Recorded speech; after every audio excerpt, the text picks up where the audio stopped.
প্রধানমন্ত্রী শাসিত নয়, মন্ত্রিপরিষদ শাসিত সরকার চায় এনসিপি। জাতীয় ঐকমত্য কমিশনের সাথে বৈঠকে দলটির পরামর্শ, এক ব্যক্তি দুইবারের বেশি যেন প্রধানমন্ত্রী বা প্রেসিডেন্ট হতে না পারেন।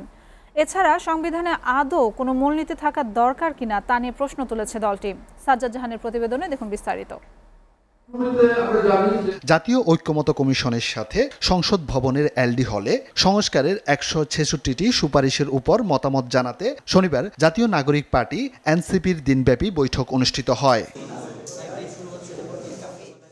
প্রধানমন্ত্রীর ক্ষমতার ভারসাম্য, দ্বিকক্ষ বিশিষ্ট সংসদ, সংরক্ষিত নারী আসন এবং সরকারের প্রতি অনাস্থা বাদে অন্যান্য বিষয়ে সংবিধানের ৭০ অনুচ্ছেদ সংস্কারের ব্যাপক জোর দেয় দলটি।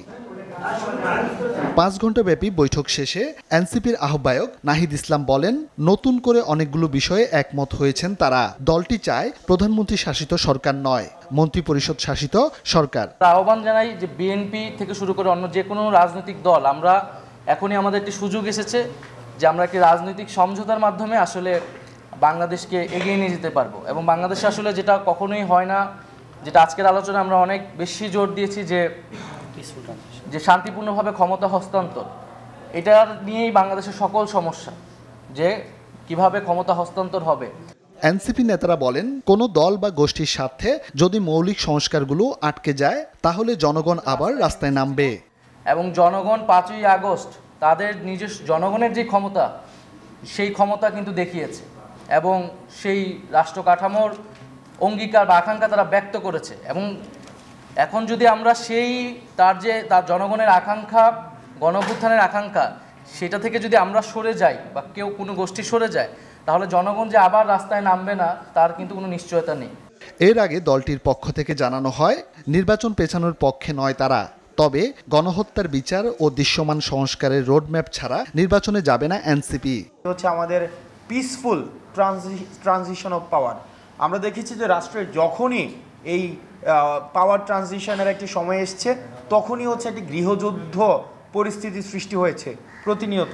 রাজনৈতিক দলগুলোর কালচারাল যে কনফ্লিক্ট জোন, সেটা থেকে বেরোয় আসতে হবে। এটা যত বড় দল হোক, জনগণের স্বার্থে, শহীদদের স্বার্থে, আহতদের স্বার্থে সে জায়গায় সবাইকে একটা বোঝাপড়াতে আসতে হবে। এই বোঝাপড়াতে যখন আমরা আসব, তখনই আসলে আইনের যে প্রয়োগগুলো সেগুলো আমরা সমাজে বাস্তবায়ন করতে পারবো। জাতীয় ঐকমত্য কমিশনের সহসভাপতি অধ্যাপক আলী রিয়াজ বলেন, যেসব বিষয়ে রাজনৈতিক দলগুলো একমত তা চিহ্নিত করা হচ্ছে।